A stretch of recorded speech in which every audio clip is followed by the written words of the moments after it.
Hello, everyone, and welcome to this week's episode of the Gestalten podcast presented by Concept House Pathfinder, your number one tool to find the latest internship and entry-level positions in the car design industry. And my name is Martin Groschwald, and for this week's episode, I would like to introduce Michael DiTullo, who is a very versatile designer. He has worked for companies such as Nike, Converse, and Frock in the way past, is now a freelance designer with his own little design studio. And the reason why I invited him was that very recently I discovered that he did a series of videos that you will find in the description of this episode as well, where he challenges BMW's design language and, proposes a new kind of direction. And I found this very interesting, especially with somebody who comes more from a product-oriented background, but is still very interested in car design, and also having the skill of understanding the production methods behind it to have a discussion with. And I do have to say, it was a long, but a very successful and very thoughtful discussion with Michael. So enjoy.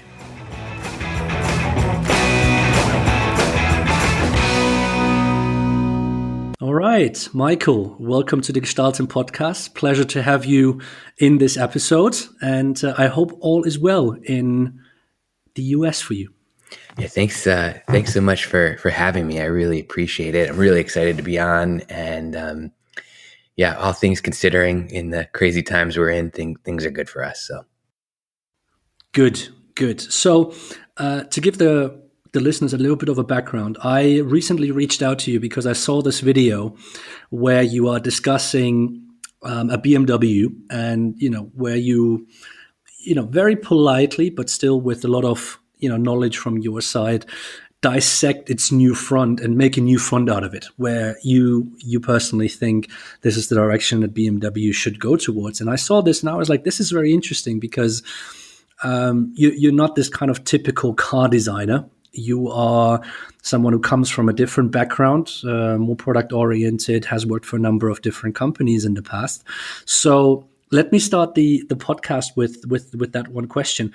What draws you to car design, and what is that passion that you have maybe internally when it takes you to car design as a whole?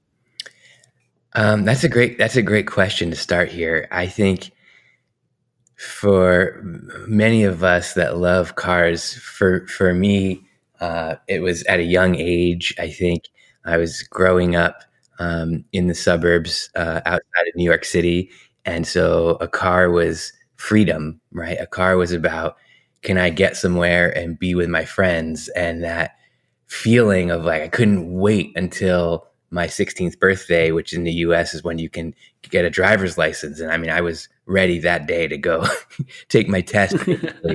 And so that sense of, I can go where I want, I can do what I want, I can, meet my friends at the mall or go meet my girlfriend, and that sense of freedom. And I think that really boils into a sense of expression. And I can kind of pinpoint the moment. I remember we didn't have a lot of money when I was growing up, but my father was friends with a car dealer, and his car had to go into the shop, and somehow he convinced the car dealer to lend him a probably 1979 Corvette Stingray for the weekend. Nice. And I was a little boy, and I remember my dad getting out on this country road and saying, "Hey, Michael, you want to go on a roller coaster ride?" And just that was the moment, like in this Corvette Stingray on a twisty country road at probably 5 years old. So for me, I've always been like, and that's probably a pretty common story. It's just in love with that feeling of the car. And that, I think that expressiveness has always kind of found its way into design for me, no matter what I'm designing, whether it's a shoe or a watch or, any of the many categories I've worked on over the last 25 years. And how is that kind of feeling for the car? Has that always influenced you in your day-to-day work? I mean, you worked for Nike, you worked for Converse, and We had a conversation very recently with Sonny Lim from Puma, Oh yeah, I know. and of course, he said like, oh, we like a lot of our designers, they come from car design because the shoe and the car are not that far away from each other.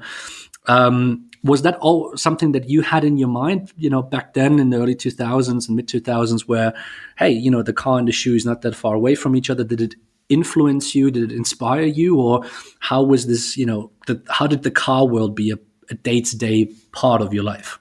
Well, certainly I'm attracted to working on products that have, in a way, a fixed function, right? Like all cars relatively do the same thing. All watches tell time, within a second of each other. And you can spend $35 on a watch and you could spend $350,000 on a watch. They both tell Mm. time. All chairs do the same thing. All sneakers do the same thing. And obviously there's a continuum there. There's degrees of function and specific features and archetypes within those categories. But there's also a lot of personal expression that comes with those. And there's, even though every watch tells time within a second of each other, there's almost an infinite amount of options for people. And obviously, arguably, you don't even need a watch. In many situations, you don't even need a car.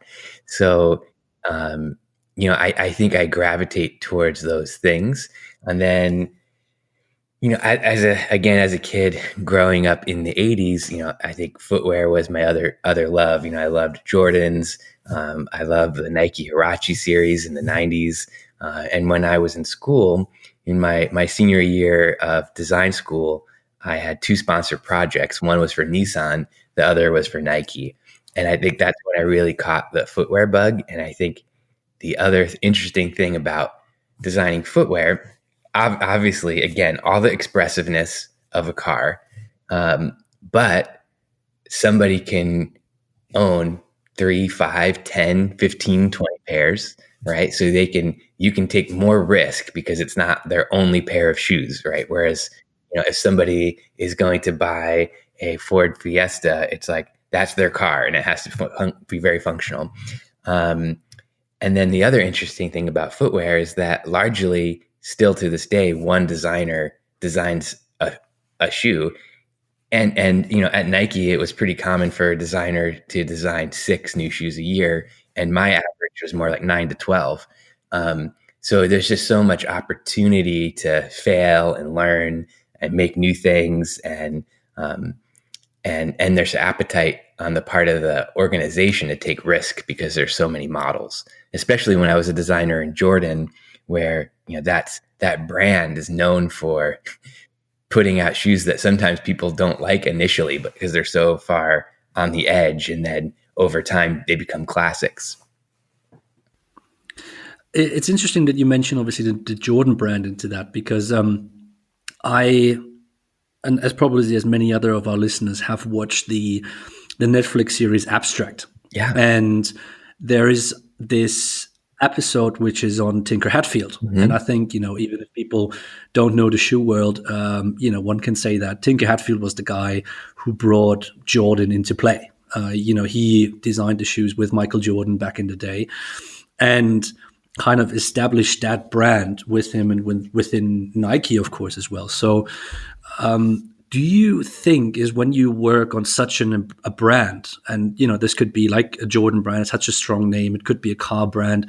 You obviously talked about BMW in your videos to that extent. Can that be more of a burden because you do have a certain kind of history, or you do have that pressure, or does it actually give you more freedom? Because you see like, oh, hey, we have we have this strong brand, so that allows us to do more stuff in this entirety. Because it seems like at the moment, and when we come to the car design, to car design in general, then it's obviously going to be a bit more problematic. But it seems oftentimes that there is this wish for innovation, but then it just becomes, an iteration, right, to be. Well, I think they're very different challenges. And so I think as a designer, you have to respect the challenge you have. So, in the automotive world, for example, a few years ago, we worked on some autonomous vehicle concepts for SAIC, the Chinese car company. Mhm. Um, and there we have a blank slate. So we have a very different challenge of like, what does this new, globally new brand mean in a very new space? And, we can break down the semantics of what does that brand want to be, as a personality. But when designing for a brand like Jordan, and you have this history, um, you owe it to yourself as a designer to put your ego aside and investigate what is the best thing for the brand, right? You have all these dots in time, and you can plot a trajectory, and then basically chart out where the next dot is in space, and then play with that, right? Plus or minus. But if you ignore that, I think you're doing a disservice not only to the brand, but really to yourself as a designer, because you're letting yourself get in the way. Um, and like, I've done a lot of work with Icon 4x4 in LA, and they kind of remanufacture existing vehicles. So you can get these Toyota FJs and Ford Broncos that are with new chassis, new running gear. And so I work with Jonathan on detailing out a lot of those vehicles, especially a lot of interior elements. And I have to put aside my aesthetic, my ego as a designer. And we always say to Jonathan and I, when we start a project, we say like, what would the original designer have done with our techniques and our budget? And so that has been a really great exercise for me as a designer, to just see where that goes, because it's really taken me into new places. And likewise, when I worked on the Converse brand, I was design director at Converse for 3.5 years, and it's a 100-year-old brand. And so, I think it's not only it's a 100-year-old brand that basically invented the basketball shoe, and it's like the brand that Kurt Cobain was wearing when he died, right? It's like the brand that Ramones wears, the brand that Snoop Dogg wears. So it's like, you have to be really careful, because if you step outside of that spectrum of solutions, you have to have some really good reasons. And I think, that's what really inspired me to do the BMW video, basically. Would you say that, let's say, product designers are much more aware of the company and the brand as a whole than, let's say, a car designer? To be frank, I don't think so. when I when I look at product design, I see. I'm as much of a Dieter Rams fan as the next designer, but Yeah. I call it the Dieter Rams cul-de-sac. I see so many young product designers just making a G2 curvature continuous block, and then putting a logo on it and being like, oh, it's the new blah blah blah. And I feel really, and I say this with love, because I'm a huge Apple fanboy, but I feel so disappointed in Apple that they haven't moved the needle. They're the industry leader in their space, Mm-hmm. and they have just led everyone into this cul-de-sac, and no one is leaving it. Everybody's just trying to like iterate, a radius or a camera bump. And, I've worked on tons of smartphone projects, and all of them start out. I give you the trajectory of every single one of those projects. They all start out with, we'd like to design the anti-smartphone, or the Yeah. anti-iPhone. Okay, great. Here's a bunch of directions based on your brand, based on trends, based on what's going on in the world, in other categories like interior design, architecture, automotive design. So here's a bunch of options that are the anti-iPhone. Yeah, we're just going to make a black iPhone. And it's so um, it's so frustrating as a designer when you present solutions that are not only different is easy, but that are right and appropriate and well thought out. And the solution is, we're just going to copy the industry leader. You just mentioned Dieter Rams there, and I personally recently watched the documentary by Gary Huswit about him, which to all of our listeners, if you enjoy Dieter Rams, or if you enjoy that kind of style of documentary, do yourself a favor and have a look at it and watch it.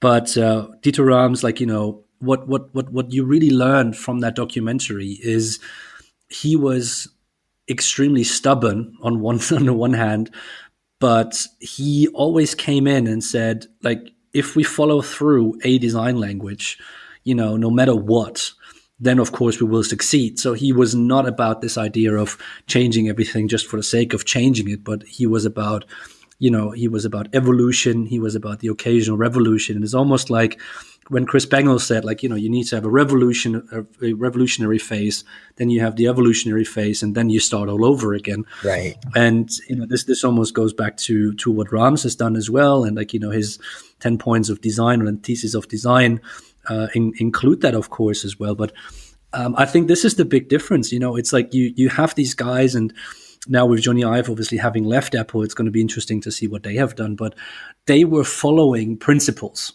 Like, they were not just following, oh, here's a design trend or whatever. They were following certain kind of principles on what they think is the best for the company, and it was carried on by the entire company. And Rams is a very good example for that. Very early Apple with Johnny Ive, of course, as well, and some kind of car companies do that as well. But I personally see that as almost the biggest problem, is that they think, like a lot of companies just think that they need to change stuff just to be new rather than developing, their style in that sense. And I think that's always the question of where's the start and where's the end of that. And at what point do you copy, and at what point are you maybe too late to be a revolutionary again, or maybe you're a little bit too early in that sense. But I see that as the biggest problem, is oftentimes that the companies don't trust themselves enough. They just think that we need to change and change and change. Maybe you change too much. Look at Audi. I mean, I'm a huge Audi fan. I've owned a bunch of Audis, and I feel like the Schreier years, from the mid '80s up into the mid aughts, where like you could see, every model evolve in a direction and become more and more Audi, and then it's just like they lost the plot. It's like somebody looked at a bunch of Bangle flame surfaces and was like, oh, we got to do a bunch of stuff like that. And now I'm just like, man, I don't, I look at those new Audis now, and there's not a car in the lineup that I would want. And I've owned a bunch of Audis. So it's you really can lose your core consumer. I 100% agree. Yeah, I think obviously you've made the video about BMW, and BMW could be argued to go into a similar kind of direction. Yeah, I mean, what's the future? They killed something like BMW i, even though they say like, okay, there's this i4 concept and all these kind of things, but really BMW i is dead. And what's coming after it?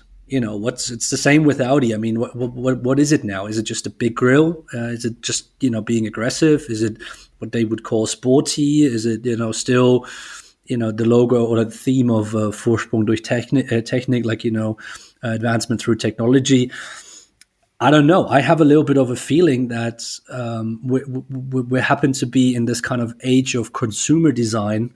Obviously, you mentioned you've worked on SAICs earlier, which is very much led by China, is that, you do something new every single year or every like half year. And it's not even a fashion statement anymore. It's just like, we need to update it. It needs to be upgraded every 6 months. And then the question is it still, functional, or is it just becoming a habit of having the latest thing? I feel like, and by the way, when I criticize these brands like Apple or BMW or Audi, I should preface this by saying, like, I respect how difficult the designers' challenges are, and the internal politics that often come into play with a lot of these decisions, and the internal overthinking. And I think I think there's sometimes not enough separation. I've worked corporate for more than half of my career, so I understand that. I think sometimes there's not enough separation between what I call design with a lowercase d and design with a capital D.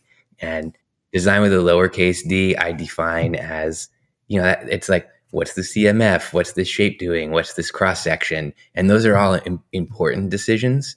But they will affect the overall experience, of course, and the net promoter score of the product. But design with a capital D is, should we even be making this at all, or should we be making something else? And when so that goes to your question with like the BMW I line, and it's we have the same conversation about Apple's Siri, right? Like, was way out ahead of everybody else in terms of voice agents, and then just like let it languish. And the same with the iSeries, right? Out ahead in terms of EV platforms, and now it's like, I mean, the new electric Mini basically has the same range as the limited test electric Mini from like 10 years ago. And you're like, it's more expensive, it's heavier, and it has less range than all of its competitors. And you're like, who would buy this product? You can't rely on your consumers being stupid. Consumers are smart. They can go look at an article that has a chart with range and like dollars per kilometer range, right? And you're like, well, how much does the Mini design language allow you to inflate that dollar amount? And especially when you have maybe lost the thread on that design language, right? Compared to the first new Mini, the Frank Stephenson designed one. So just to be really frank, obviously, I'm just really blunt. But do you think that's a problem of maybe the power of the design department, and then obviously in particular, of course, of the management, of course, as well? Or would you say this is, like maybe marketing is too strong? Because obviously that can be, we can go on and on and on and on with other brands. Like just Mini is an example for this. But where is this push supposed to come from? I oftentimes have the feeling, especially at this moment in time, is that either the design department is not as strong as it needs to be to push for certain things, or they don't necessarily understand the complexity of how important these pushes forward are. I mean, especially if we look back into BMW's time with Bango, I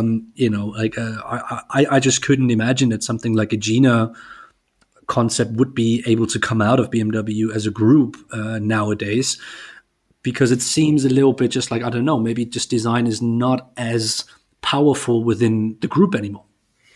Yeah, and I don't. That's a great question. I can't speak to this. Well, we can obviously do this as a general question. Yeah. Do we think that design departments are not as powerful to push for these new ideas? I mean, this is BMW was an example, but we can go for almost anything, and Apple is a great example for that. Right, and I think my theory is that you can tell when companies aren't led by product people, and so to me, it's not even a question of the power of design. Because in a way at Apple, it's not that Jonathan Ive had a lot of design. It's that everybody at the company, starting with Steve Jobs, really cared about product and cared about design. And I remember reading an interview with Johnny Ive, and he was saying it's not that we have better designers here. It's that our engineers care about design. Our salespeople care about design. It's that everybody cares about it.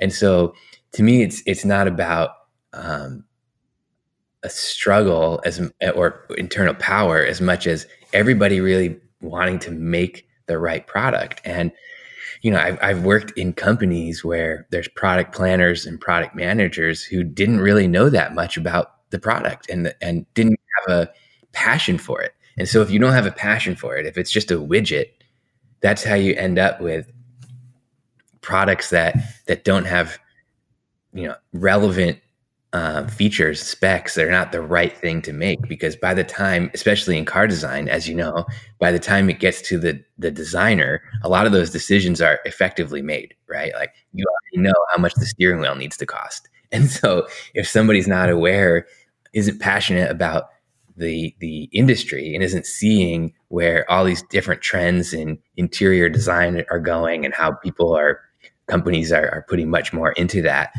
then you're going to end up with not a large enough bomb, and then there's just not a lot you can do with it other than put a bunch of Baroque styling elements on it. And I think that's where these brands have gotten to. It really is like Baroque architecture or late Victorian architecture, right? And it's just waiting for that breakthrough into modernism again, where somebody is like, can we just strip all this bullshit off? Can we just take all this frosting and gargoyles and like curly cues off of this garbage and get down to like, oh, this isn't actually a good thing. Let's make a good thing. Yeah. But okay, then let me ask you this kind of question. Do you think that coming down to the relevance and let's say the function of a product, do you think that maybe product designers are much more oriented like that because, the products are, under even more pressure oftentimes from budget than, let's say, car designers? I don't know if I can make the generalization, but certainly for me, that's certainly something like that I start with. And when we were doing that project with SAIC a few years ago, it was really they were really baffled because in the process we were starting so differently. We were starting with a plan view seating arrangement. And they were like, why are we? And literally it was just like an outline with, human forms just like arranged. And they're like, why are we starting this way? And I'm like, because we're making an autonomous large vehicle that no one is driving. And this arrangement of people is going to drive everything with the way this vehicle looks. And the insight that this is all public, this is public work now. The insight that we riffed off of was when you're a child, like when you're a child, your parents are driving you, right? And you're in the back seat. Where are you looking? Are you looking forward? Are you looking backwards? Are you looking inward? No, you're looking out the window. And so we arranged all 12 seats in 2 rows of 6 looking outward. And knowing that people will have their own devices, they don't need a central, holographic projector living room setup. They might not know each other. Even if they do know each other, they're probably on their own devices. So anyway, people looking outward. And so that drove the whole interior and exterior design theme exploration. But first I wanted alignment on that idea.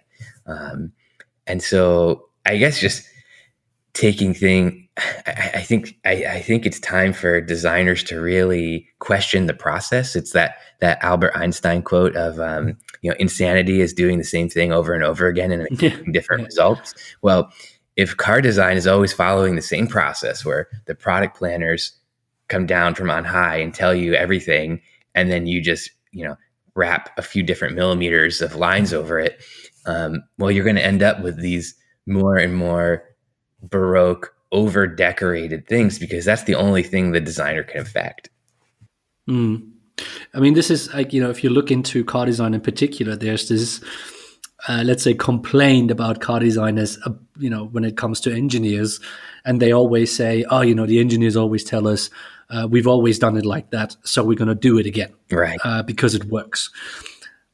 But I would almost argue that within transportation design as a whole, so not just within car design, because I think that would be unfair. And I don't want to say that all the designers have no ideas or something like that, but it's more about, in the conversation I had with Lutz Fügener from the University of Pforzheim, he said, are we innovating nowadays or are we just iterating? And, he argued that we have not innovated in the last 50 years. When it comes to mobility, because it's technically still the same. Just because it's a little bit bigger or smaller doesn't necessarily mean you innovate in that sense. So is it actually possible for these bigger companies to innovate, or do you need companies such as, let's say, Canoe to come into the play and say, like, hey, we need to think about stuff differently. We need to think about it more from maybe a product approaching direction, or from a more digital approach, and learn from these facts and implement them into our day-to-day workflow, rather than ignoring them and just do what we've always done. Well, I'd say look at companies like Nike, right? Who continue to redefine manufacturing processes, their category. I mean, when I first started at Nike in 2003, Shocks was out, and that was a 15-year project. Uh, Yeah. when I first started, they had these huge Israeli-made circular knit machines that were designed to knit socks, just like sitting in these labs. And like literally imagine like hundreds of needles, like sewing needles, arranged in a big circle, and it would knit a tube. And I remember being, asking Tinker, because I would always go down and try to hang out with Tinker and the team down there. And I remember asking like, what is this thing? And they're like, someday this is going to knit a shoe. And they have to find it. I mean, it was a 15-year project. But they have these things of like, okay, like what is one of the biggest, they saw the like ever increasing need for newer models, right? And they're like, what is one of the biggest barriers with developing new models and making shoes? It's the labor. And so how would we, reduce labor or control labor costs? Well, like, wouldn't it be great if a machine could make the upper, because that's very labor intensive and very tedious work. And so how could we do that? Well, it'd be great if we could knit it like a sock. And like you could see the way of thinking. And then that new technique of manufacturing led to an aesthetic explosion of like, wow, here's these very different looking shoes because they're made in a completely different way. Imagine if a car, with a car, right? Like what's like your biggest expense? Your biggest expense is tooling. So like, what if we could find a way to eliminate or reduce tooling costs, right? So it's like, and how would that change the aesthetic? So, again, starting from an idea, and sometimes that idea is a manufacturing insight. Sometimes that idea is a consumer insight. Sometimes that idea is a brand insight. But starting there and then designing versus like, I just want to put a bunch of hot lines on a page. I've consulted for car companies in the past. I've consulted for Honda, for Chorus, for SAIC, like we talked about. I do work for Icon, but I've never worked in-house at an automotive company, though I've interviewed, I've been asked to interview quite a few of them. And I remember one of the last times I interviewed at them, I was showing my work, and the person interviewing me said, Michael, it looks like when you draw something, what every line is doing in space. Like you've like built a CAD model in your head. I thought it was a compliment. It wasn't a compliment. And he was like, oh, what we're looking for is more like pieces of art that we will get excite management, and then we'll figure out how to make that a car. And I just was like, have you ever thought of maybe that's why all your cars suck? Like, all your cars are terrible. Like they're like, nobody wants these. Your sales are going down. Designers don't respect the direction. And yeah, that's what it looks like. It looks like you made a piece of art and then you tried to like smash it onto a platform.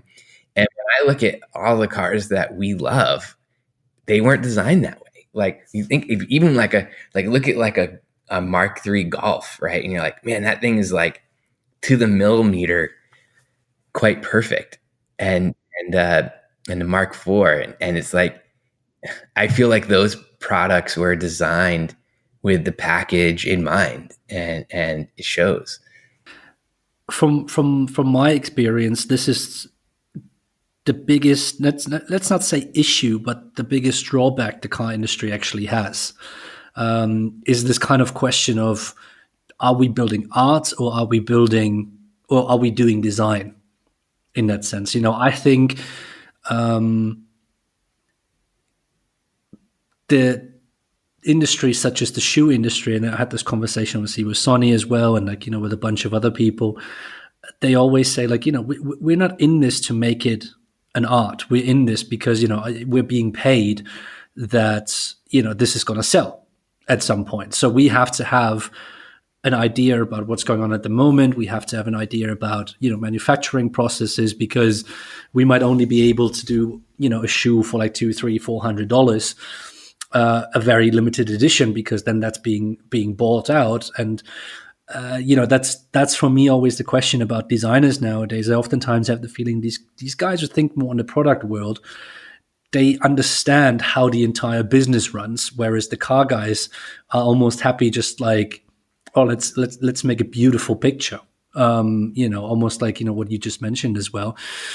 But I don't know if this can be the future, because in these beautiful pictures, of course, a lot of people can make them and a lot of people can draw them. But if I then see where things develop right now with such as passenger safety, pedestrian safety, and all these laws and legalities that are going on, the cars are looking more and more the same. So I would say it's almost more important that the designer thinks about new ideas rather than just a fancy little sketch to make the cars look different again. Yeah. And if we look into someone like Tesla, and I know a lot of people have criticized the Cybertruck, but that is almost like taking the idea back and say just like, okay, so we want to be cheaper. We want to be efficient on our manufacturing. So what can we do? So it's almost like the complete opposite goal of, let's say, the beauty of a product is not the most essential one, but it needs to fit its purpose in the best possible way.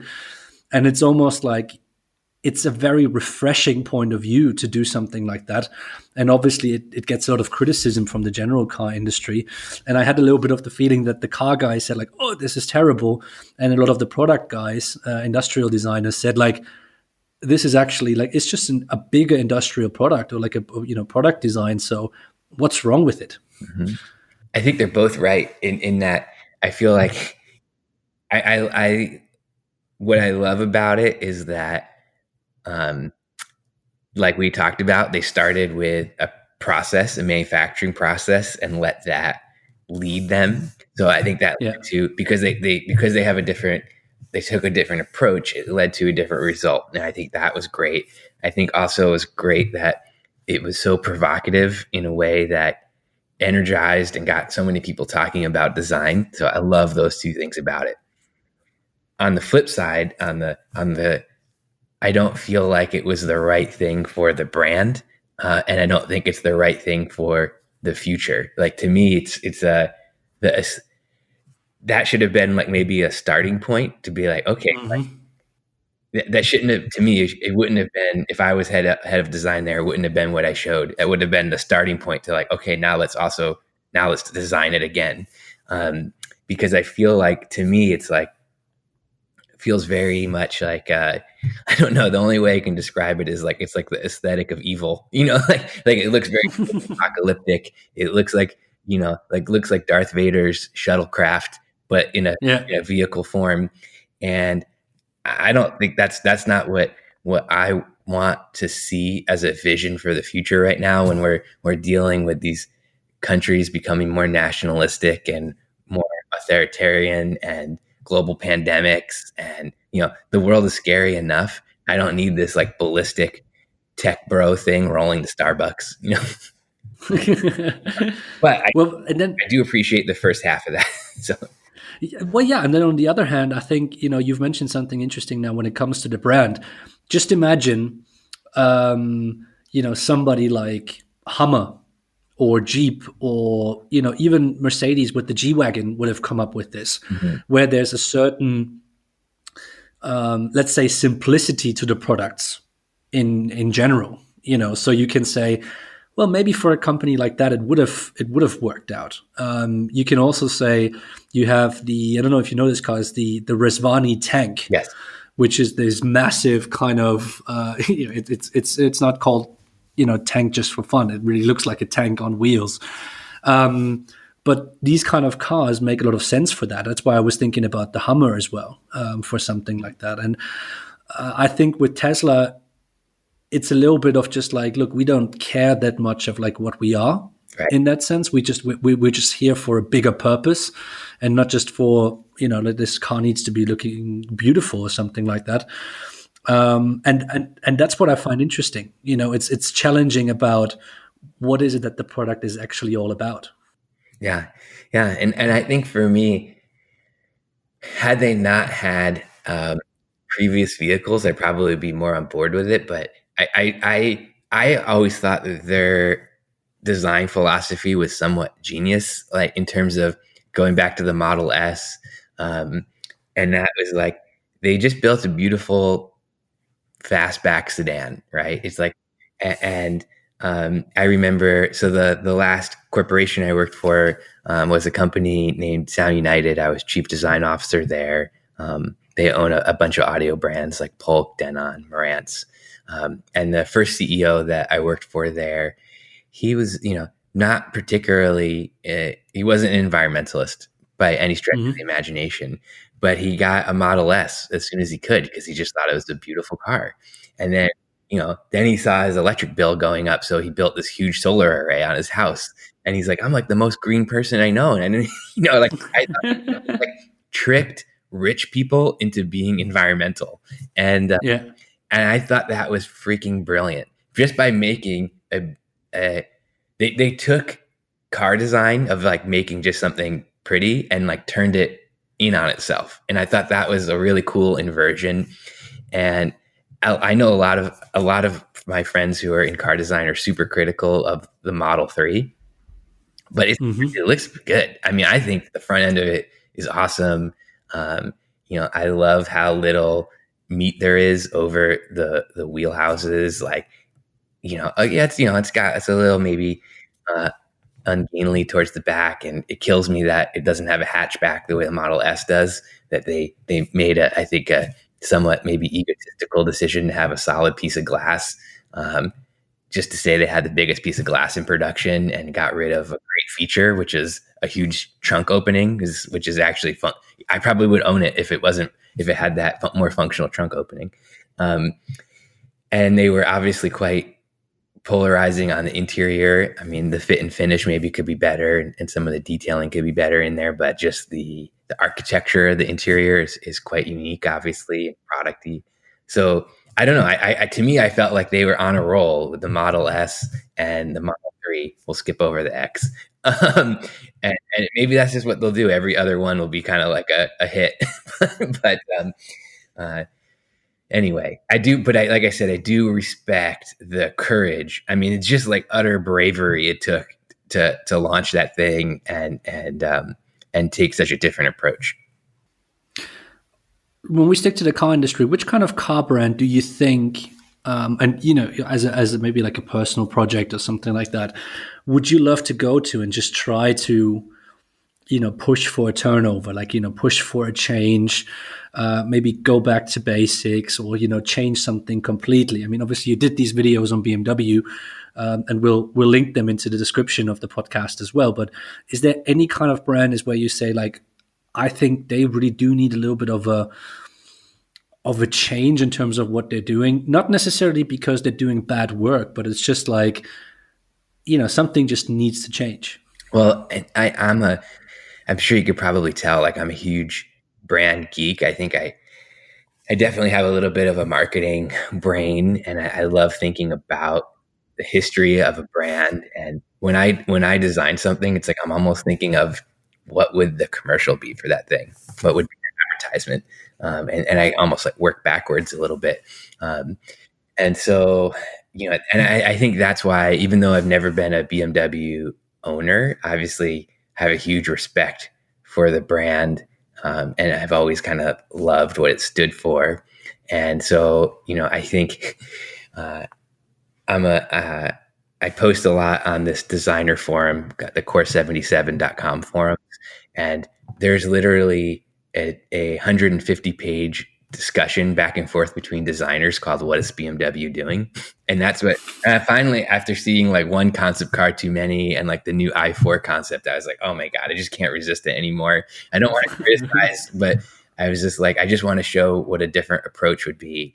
Not that it was right, but it's just what I could think of in 20 minutes, basically. So until I think whereas I think in a weird way, like working for Porsche or even Kia would be really difficult because they're doing a great job. Like I feel like I look at those brands and I'm like, I mean, like as bad as something when if you described Taken to me or the Cayenne to me, I'd be like, oh my god, that's going to be terrible. And you look what they did with it, and you're like, oh man, that's a Porsche. It's beautiful, awesome, it's perfect. And the I would say almost meteoric um, evolution and rise of design at places like Kia and Hyundai. I'm like, wow. And like looking at some of these new Genesis concepts, you're like, those are going to be great products. You know, they supposedly have green lighted the Genesis Mint, which is a little luxury hatchback as EV. And I'm like, yeah, give me that, man. I'm ready for that. Um, Brands that I would love to work on. I mean, obviously, as I stated, a huge Volkswagen, Audi nerd, and I've owned a bunch of vehicles from both those brands, and I feel like they've gone astray a little bit, and I'd love to work on those. So many American brands have such storied histories, which would be so fun to play with those histories. A lot of structural challenges there in terms of the organizations, but I think they would be really fun to work on. Some of the Japanese brands, like my next video is going to be on Lexus, and another one where it's like, the Predator grill, right? The spindle grill, very different, very recognizable, but different is easy, good is hard. I can't remember who it was. I think it was Mies van der Rohe. He said, I don't want to be different. I want to be good. And I feel like Lexus just wanted to be different. So I love the idea of making a recognizable fascia that is a new language that is 100% Japanese and 100% Lexus. I'd love to like take another stab at that project. I look at also brands like Acura. I think it was maybe the second or third generation TL and the Legend, where you're like, that is Japanese luxury. It looks like it was designed by Sony. It looks like it was like machined out of a solid block of metal. And then I'm like, how could you lose it? Like, you had it so good. And that, I don't remember, it was the second or third generation TL, sold so well in the US. Like, you still see them on the road. And then to go from that to just making a series of forgettable designs, just literally, or just like, I don't even, just completely unmemorable. And that is I think the worst thing as a designer. Like, I would rather make the Cybertruck. I'd rather make something that was very provocative and loathed, or do like Chris Bangle did, than to make something that people just forget even existed. And I think that's a little bit the danger zone that BMW is in, where I look at it, I'm like, which one is that one? There's just so many of them. There's so many models, and they all are just like a bajillion lines. And so anyway, yeah, I would love to work on some of those brands because of their histories. And then on the flip side, I think it would be such an amazing challenge to work on a new brand.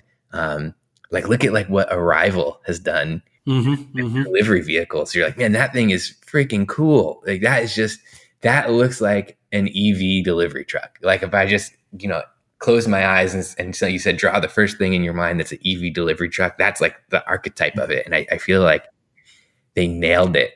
And I think that would be really fun to start from scratch. And I think working on things like for SAIC, we worked on a shuttle bus, right? So it's like in this new world of shared access, right? Like, what's a vehicle going to need to look like? Well, being aggressive and sporty doesn't make any sense, right? But being safe and friendly, that makes sense. If this thing is driving me, I'm not driving it, and I'm riding around with 10 strangers, I want this thing to feel safe and welcoming. And what is that? Then let me ask you something, because you've mentioned obviously Arrival, like new ideas. Could you imagine that, breaking this mold of the old generation, putting it that way? Do you think that a company like Nike could achieve that? I mean, they from a thinking perspective, they've always challenged everything. You mentioned obviously the manufacturing process, but do you think that from a mental capability, obviously cash is enough there, I would say, they could move into transportation? I mean, they're technically, if you think about shoes, it's the easiest way of transporting one thing to another. Like you get from A to B, and you just walk, and you have the shoes to protect you and to enhance you. But could you believe that someone like Nike could maybe even move a little bit further? Because I mean, for them, their kind of thinking process, this would be incredible to compete with somebody like BMW, for example. I don't think they would because I think they know who they are. You know, Nike's core belief, their core ethos, their core mission is to make the best sports equipment for all athletes around the world. And there's an asterisk next to the word athlete. And at the bottom in small type, it says, if you have a body, you are an athlete. And so that's who they are. That's what they do. And so they make many things on the periphery of that, right? So, like they made the Fuel Band, and now they make an app that goes with the Apple Watch. But it's all about fitness, athletic performance, celebrating. I helped, when I was there, I tried to level it up a step further and made it about what I called the celebration of human achievement, right? That's what every sport is in essence, right? Like when you at the beginning of the season, all the teams are equal again. Doesn't matter what your past performance was. Everybody's at zero, and any team can win everything. And it's just all about celebration of achievement. That's what the Olympics are about. So I don't think that moving into transportation would be so far outside of their core business model that wouldn't make sense. I'm a big believer in like McKinsey has this thing called the one step philosophy. And that's if you're in the industry, you can take one step, right? So, Nike is a sportswear, footwear, and apparel brand. And so, making an Apple Watch app about fitness is one step, but making a vehicle that's just about everyday transport is like too many steps away from your core business. That's my thought. I do think, obviously it's been so rumored, and I don't think it will happen, but I think a company that could do it, that has the technological know-how, the persistence, and the money, would be Apple, obviously. Right? They have the kind of cash reserves you would need to get into transportation.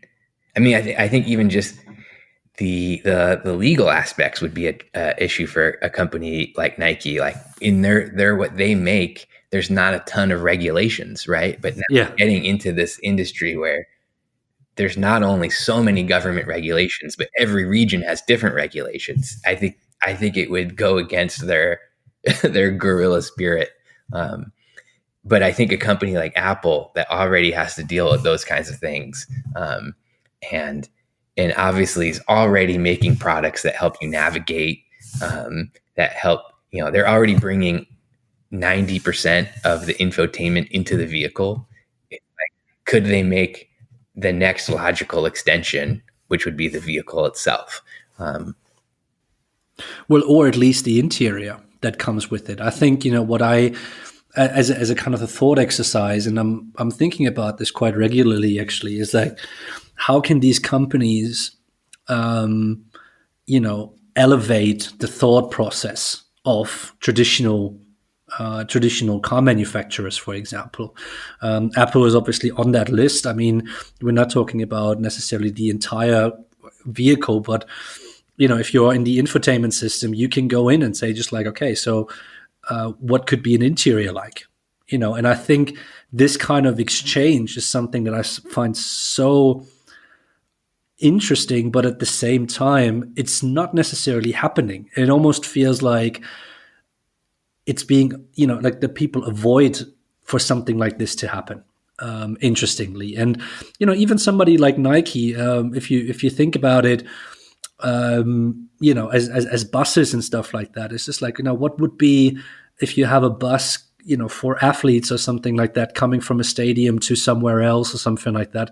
It's just about a thought exercise. It's not about like, they have to do it, but I think it's about this exchange of ideas and exchange of, a thought process that is maybe stuck in other industries where the sharing aspect of would be absolutely incredible to have.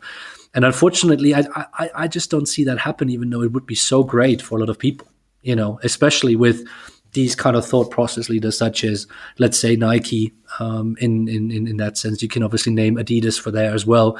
There's a bunch of other ones, of course, but just to kind of exchange this, Nintendo would be another one I rate extremely highly for something like that. But And that's why I loved like the Honda Urban E concept, because I'm like, yeah, that did look like a Nintendo.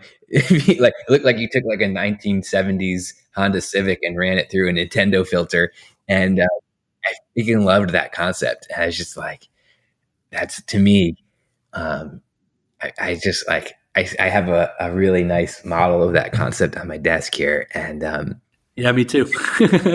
I can't. I'm blanking on the name of the model company that made it, but it's so perfect to me as a homologation of automotive and product design, basically. I think if Nike were to make a vehicle, now that I've thought about it for a second, I think the vehicle they would make would be an electric assist bicycle. That would be Yeah, that would be the Nike vehicle. It's like, well, you still have to work, but we're going to get you around and do it efficiently.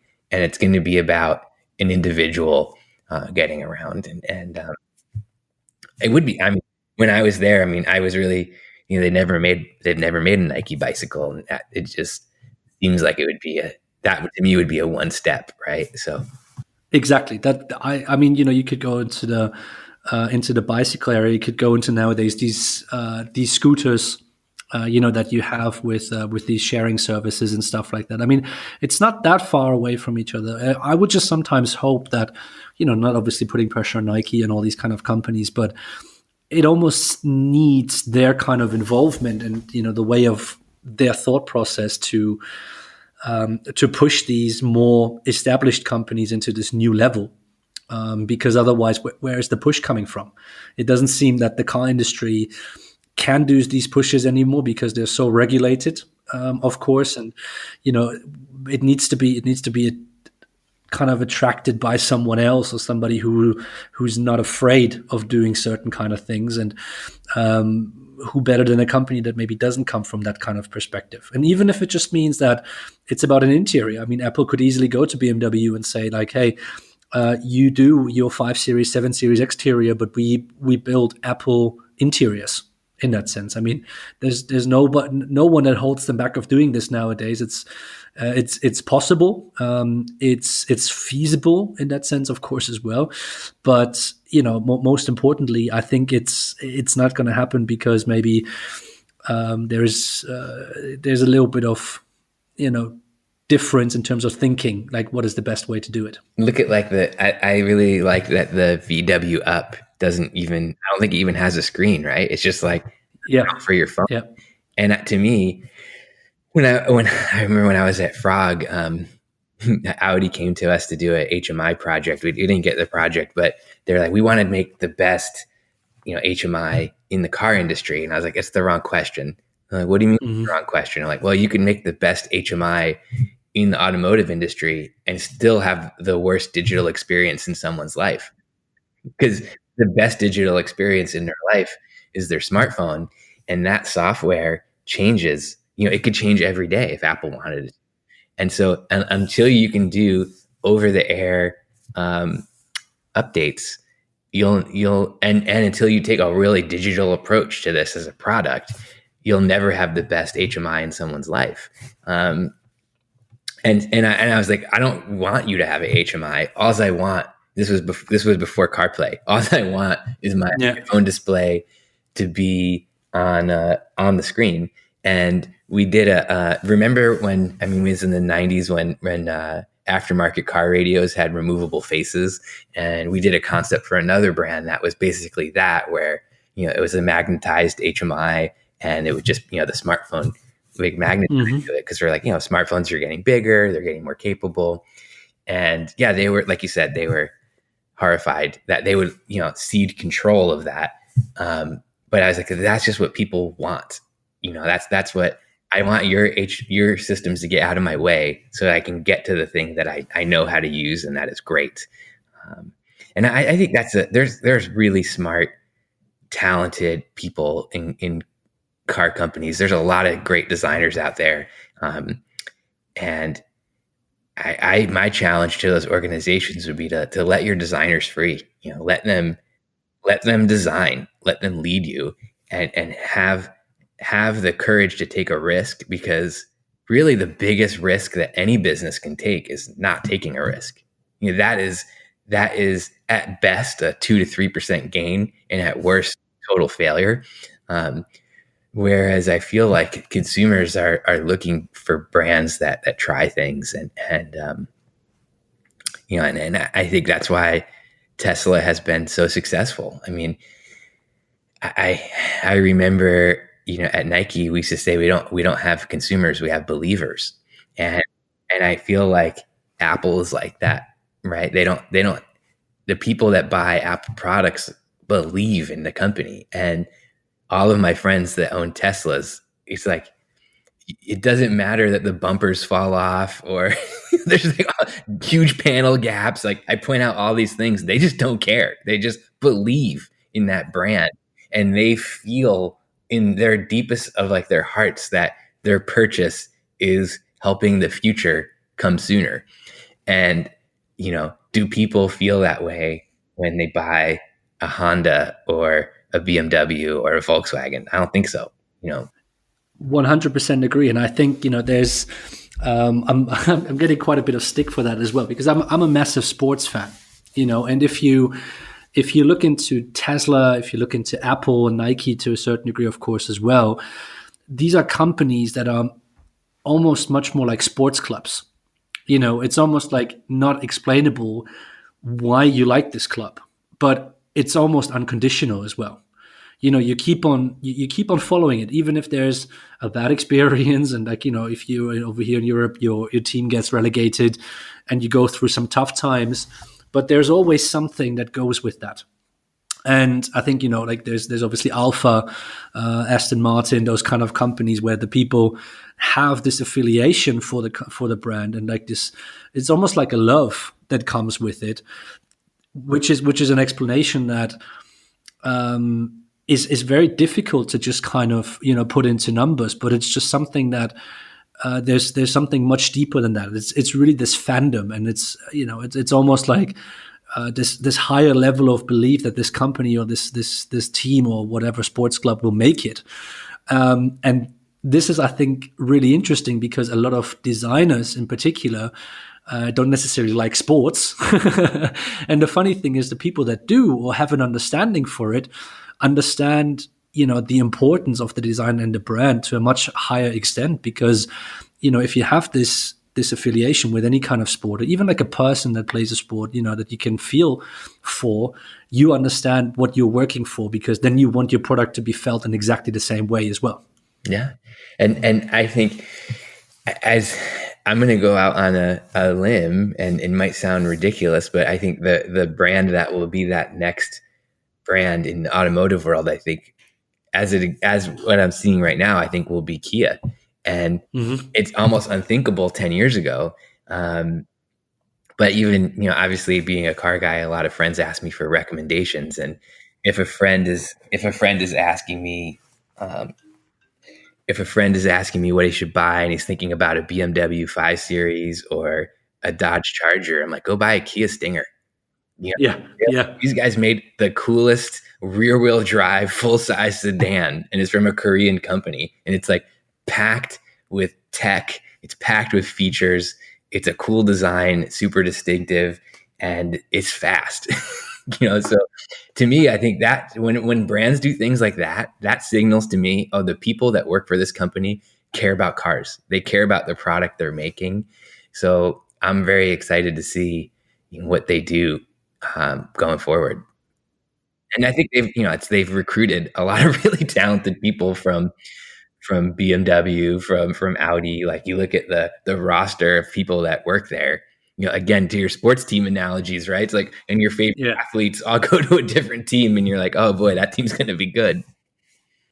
Yeah, I mean, and this is where then obviously the top level management comes in, because if you look back into some of the best sports teams in terms of individuals, don't necessarily win everything. they need some time to get to know each other. They need some time to get to know their strengths and stuff. And that's the beauty of it as well. It's not just that you can put a bunch of people together in one room, and it's the same for design. Just because you have a bunch of great designers doesn't necessarily mean a great product comes out of it. It's more about how can this all fit together, and rather than just let's hope this works and let's just get the best people together. So and this is I think where design and sports comes together in a very close way. It's you don't need all the best people just in one room. That won't work. That's true. I agree. Yeah. And also, and leadership is so important, right? Like having the right coach, having the right general manager, like makes all the difference in the team. Agree. But all right, Michael, we've been talking for about an hour, and I do really appreciate you taking the time. So thank you very much for having the conversation. But before I let you go, every guest on the show is going to get 3 questions. The first 2 ones that I'm going to ask you, you can answer any way you want. This is nothing that is car specific or any kind of way. This is more about your personal feeling. The first one is very car specific, but let's crack on with it. Question number 1: which project that you have not participated in would you absolutely have loved to participate in, from any kind of decade or anything you can imagine? I think this might be a predictable answer, but the first Audi TT would have been an amazing project to have been a part of, and I think for a lot of for me, I was in design school at the time when that came out as a concept. I think in 1995, and I remember seeing that car at the car show, the concept, and just being like, oh my God, like it's just so different. And I remember I was at the car show with my girlfriend at the time, who's now my wife, and of my wife of 20 plus years. And we saw that, and she's like, what is that? And I was like, oh, that's the Audi TT, but we'll never make it. And she was like, why wouldn't they make it? And I was like, well, it's just, it's so designerly. It's so like what a designer would want, that it's just, I don't think it'll go that way. It's so simple. It's not like quote unquote sports car. And she just turned to me. She's like, they will make it and we will own it. And I have a 2001 Audi TT Quattro convertible with the baseball glove optic stitching package in that really nice gray color. And I mean, I've had it for over 15 years. And so to have been a part of that would have been amazing. And I recently had dinner with Jay Mays. Yeah. And I told him that story, and he was like, I think that might be my favorite TT story. The fact that and it's the first Audi we bought, and we just never get rid of it. Yeah. Cool. All right. Number 2, which is the most influential designer to your career? Either you have worked with or just in general inspirational. I'm a huge student of design history. I love reading about designers, like Elliot Noyes and architects. And I think the most influential to me would probably have to be Raymond Loewy. I loved that he would basically only work with the owners or executives at companies that he worked with, that he felt and knew that he could design anything from a cigarette package to a Greyhound bus, and that he had influence, a tremendous amount of influence over decades and decades of time. Cool. And last but certainly not least, this is the car question. If I would give you a blank check, what car would you buy? Wow, that is a really hard question. It's like, and there's so many cars running through my mind. I mean, I guess if I had to like just pick a favorite design that I would love to wash this car, it would be probably an Aston Martin DB4 Zagato. Nice. Such a beautiful car. And Yeah, and especially if sometimes you see one that's just in a polished aluminum body and it looks incredible. That's quite expensive, but with a blank check, nothing's too expensive, I guess. Like, thanks so much for having me on. I have to say I made that BMW video and I was honestly quite nervous about it. I almost didn't make it public, and my wife and business partner, we run the studio together. I showed it to her and I was like, "Should I make this public? What do you think?" And she's like, "No, I think designers will be really intrigued by it." And I have to say, like 90% of the feedback has been really positive. So thanks so much.